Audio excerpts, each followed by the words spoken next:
Alright guys, what is up? Welcome back to the channel. I want to make this quick video for those of you thinking about getting into breeding and some of the acronyms and terms that you need to learn, and some of the things like pos hets and 50% pos het, 66% pos het, 100% pos het, all these terms that you're going to see on Morph Market ads that you need to fully understand what they are before you jump into buying animals. So, okay. First, I want to disclose that I am in my first year of attempting to breed. I am by no means an expert on breeding, okay? But I have been keeping reptiles for a very long time, and over the last year, I have gained a very extensive understanding of what all these different things mean. Make sure you do your own research. If you're gonna formulate a breeding plan, this isn't the video for you. This is just to help you understand what the different terms mean so that you make sure you're getting the proper animals, okay? So let's start with something that you're gonna see on almost every Morph Market ad, and that is gonna be, it will say 1.0 or 0.1 or 1.1, 2.2, things like that. What that means is, if it says 1.0, that means that it is a male. That means it's one male. If it says 0.1, that is one female. So if the number is before the decimal, that's a male. If the number is after the decimal, it's a female. Now, that number can change. It could be 2.0, it can be 2.2, 0.2. The number just signifies the amount, or the quantity, I should say. So if it's 2.0, that means it's two males available. If it's 0.2, that's two females available. If it's 2.2, that is two males, two females available. Simple as that. Now, another thing you should understand is typically if you're buying like breeding pairs, like a 2.2 or a 3.2, you know, a group of animals, typically when they're sold like that, it's all from the same clutch. So you're getting a bunch of clutch mates. So depending on the animal and how much inbreeding has already taken place prior to you buying it, you might want to, you know, at least ask the question or consider getting your animals from different people so you're getting unrelated snakes. So next, I want to cover the acronyms PH, DH, and TH. They stand for pos het. PH is pos het, DH is double het, and TH is triple het. So what that means is a double het, it means it's carrying two recessive mutations. And when it's a het, it's the non-visual representation of that recessive mutation. Meaning, let's say it is double het, albino, and anery. That means it's not a visual albino or a visual anery, but it's carrying the albino gene and it's carrying the anery gene. And then TH is triple het. So that would mean, let's take another one, for example, like pied, anery, and albino. So it's carrying the piebald gene, it's carrying the albino gene, it's carrying the anery gene, but it's not visually expressing any of those. So that's how recessive genes work. The animal carries the gene, but it doesn't express the gene, meaning you don't see, for albino, for example, you don't see the albino expression on the snake's pattern and color, but the snake is carrying that gene. So let's get into real quick how pos hets work. So there's 50% pos hets, there's 66% pos hets, and then there are 100% hets. Okay, a 100% het means the animal, no doubt 100% is carrying that gene. And the way you get 100% hets is by breeding a visual recessive, so the homozygous form of a recessive mutation, to a normal. So that means every single baby produced from that clutch is going to carry the albino gene. I'm going to show you some examples of that here in a second. And then if it's a 50% pos het, that means a het was bred to a normal. And in that case, half of the offspring statistically should be carrying the gene for that recessive mutation. The other half statistically is not carrying the gene for that mutation. And then last but not least, there's a 66% pos het. That means each animal was carrying the same het. So let's keep using albino. You have a het albino mom, het albino dad, they breed. The offspring, you're gonna get 25% of the clutch is gonna be visual albinos. The remaining 75% of the clutch are not going to be visuals, but they carry a 66% chance of carrying that gene. So let's pull some snakes out real quick and show you what that looks like. I only have one visual recessive in my collection. Oh, retick behind you is hitting the glass because I moved too quickly. Okay, so this is Ace. He is a visual white phase albino reticulated python. He's actually an albino motley tiger, but don't worry about the motley tiger. Just worry about the albino. So if I were to breed him to a normal or a wild type reticulated python, then all of the babies would carry the gene for this form of albinism, white phase albino. So every single baby would look like a normal, but it would carry this white phase albino gene. Now, if I bred him to another visual albino, then all of the babies would be albino in the clutch. If you bred him to a het albino, then I believe, don't quote me on this, half the clutch would be albino, but the remaining half would still be 100% het albino since one of the parents was a visual albino. Okay, so let's put him away real quick and let's jump into incomplete dominant mutations real quick. Now, he's the only visual recessive in my collection here. So actually, before we move on to incomplete dominant mutations, I'm going to show you a wild type that's carrying some hets. So what I mean by a normal is a wild type. So it's like a snake. If you were to find it in the wild, that's what it would look like, okay? So let's put him away and pull the other one out real quick. All right. In typical retic fashion, he's being a complete pain in the ass. But okay, so this is a wild type reticulated python, and he is 100% het pied. So as you can see, he does not look pied.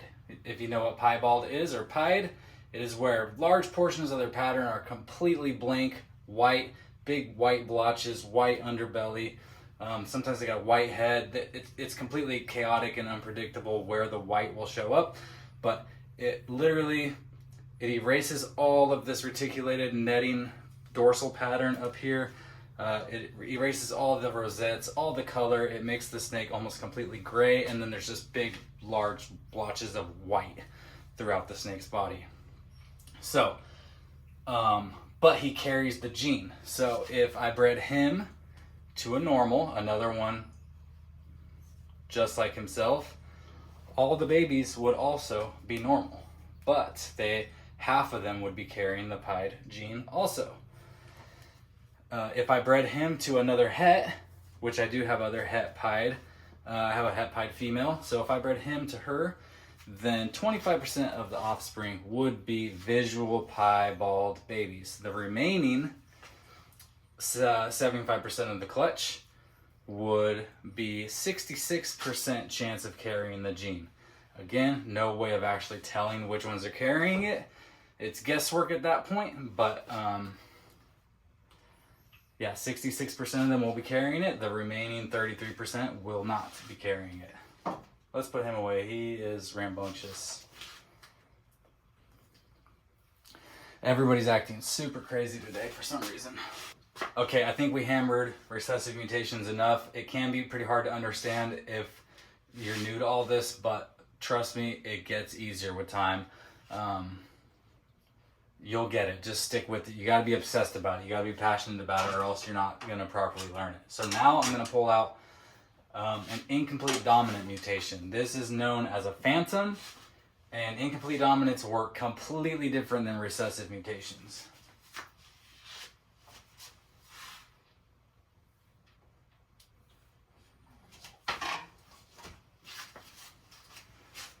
Okay, this is a phantom reticulated python. You can see it looks much different than that normal or wild type that I just pulled out. He's actually in shed, so he's not as vibrant as normal, but as you can see, this is a beautiful example of a phantom reticulated python. The way incomplete dominant mutations work is they either visually express it like he is, or they don't. There is no secret recessive carrying of the gene without you knowing. Either the snake visually represents it on its skin color pattern, or it doesn't. So you can't take a normal and produce any kind of incomplete dominant mutation. Okay, so when I breed him to a normal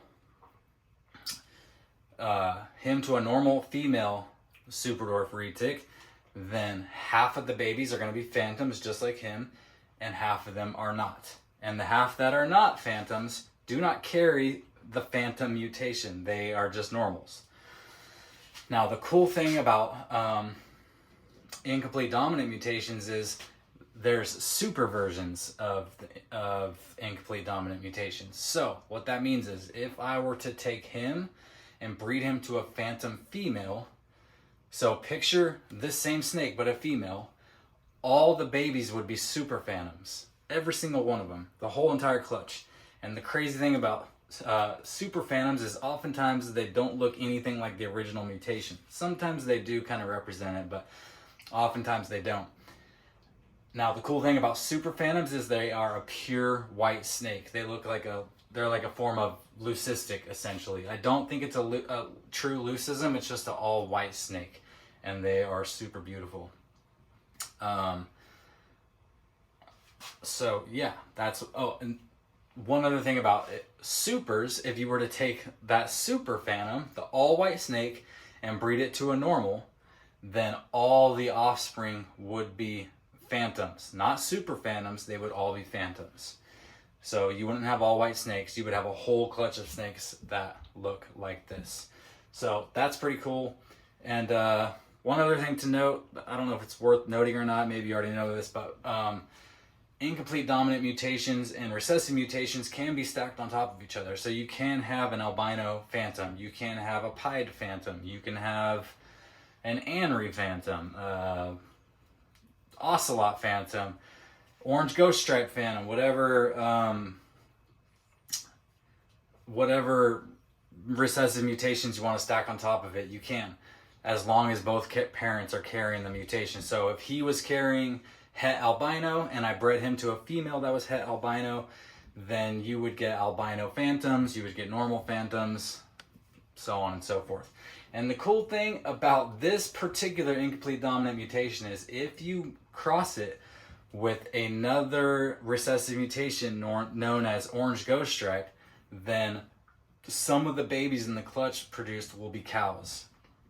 So literally an all white snake will be born, and it develops black spots all down its body, just like a Jersey cow. It's literally the coolest mutation known to man, in my opinion. So let's put him back. Okay, so I guess we probably should have covered this before we got into the mutations, but either way, we're going to cover it now. So I think this is important to note because some people that I've tried to explain this stuff to have brought it to my attention that they don't understand what it is. So sometimes we that know take for granted the fact that we know these things, and we find it funny or weird that other people don't understand it, but this isn't their world, so of course they don't understand it. A morph is any like color or pattern alteration to a normal or wild type snake. So the het pied male that I brought out a minute ago, he is a wild type. So any mutation in their genetic makeup that changes that color or pattern is considered a morph or a mutation. Now that's a broad term that encompasses all of the morphs and mutations, the albinos, the pieds, the aneries, the snows, the phantoms, and this stretches across all species. So even like ball pythons, the clowns, the puzzles, the hypos, and then back to retics, you got anthrax, you got jigsaw, you got pecan, you got ocelot, you got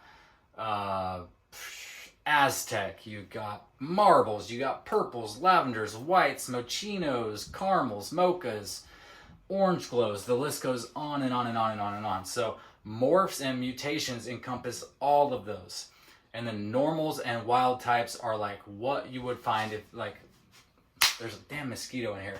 If you were to go to Indonesia and find a reticulated python in the wild, this first male that I brought, the second male that I brought out, that is typically the type or look you would find out in the wild. That's why we call it normal or wild type. Okay. What's another thing that you see on Morph Market ads? You see F1’s and F2’s, or WC. WC stands for wild caught. That means that animal was caught in the wild and it was imported to America and is now being sold to you. As a breeder of most species, typically you don't want to deal with wild caught because those animals are typically hard to feed, typically have bad attitudes, and oftentimes come in with parasites. So you're taking a big risk with wild caught animals. It's much better to get F1’s and F2’s. So what do we mean by F1’s and F2’s? F1 just means it's one generation removed from the wild, meaning the parents were wild caught, but were bred in captivity and then produced offspring in captivity. That first batch of offspring in captivity is an F1.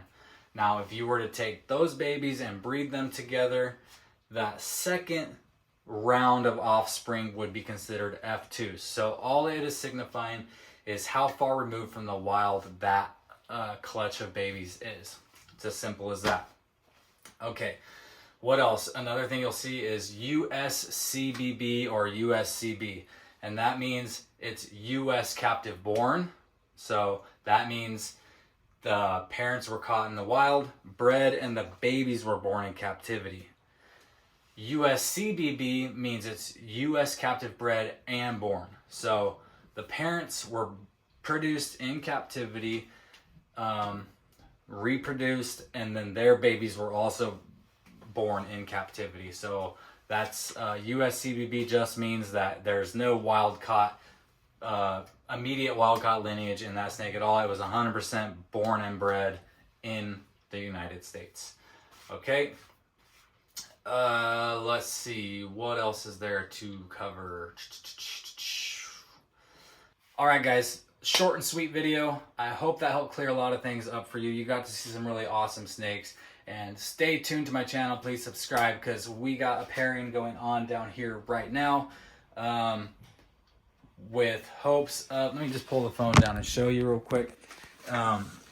She did pee when I put him in there, so that's why it's wet in there. But this is Lambo. He is a golden child orange ghost stripe male, and she is a pure super dwarf female. So we're gonna have some 50% golden child, 100% het orange ghost stripe babies, so that we can take those babies and breed them to that phantom. And I also got some female phantoms up here. She's a phantom, but she's young, so she's not old enough to breed yet. But once all those animals come to maturity and I can pair them together, then we're gonna have some 50% super dwarf cows, which I cannot wait until that day. Now, in another video, Brian Watkins from Hell Creek and I covered a lot of these things I already covered today, like hets and localities and stuff. I'm gonna just throw that video up in the corner here. I've never linked a video in the corner, so I don't know which corner it's in, but in one of these corners, the link's gonna pop in right here when I'm talking about it. And click that link and it'll go into a little more in depth with the localities and stuff of these super dwarf reticulated pythons. I'm gonna make another video just like this one on pure localities, not other species, just super dwarf reticulated pythons. What I know about them so far, because that is a really interesting topic in itself, and it is what makes superdwarf reticulated pythons honestly probably one of the most unique species to breed and to get into, because there are so many localities and they play so many factors in size, color, pattern, temperament, breeding behavior, feeding, all these crazy things. Like each locality is like its own little species, even though they're technically not. They're all Maleo python reticulatus. There is some subspecies now like Maleo python jampianus, saputrii, and what's the other one? No, reticulatus, saputrii, jampea, and oh my gosh, I know I'm forgetting one. Anyways, doesn't matter. I'm going to cover that in a different video. Alright guys, thanks for watching this video. Thanks for watching to the end. If you made it this far, hit that like button. Drop your comments down below, and we'll catch you on the next one. Peace.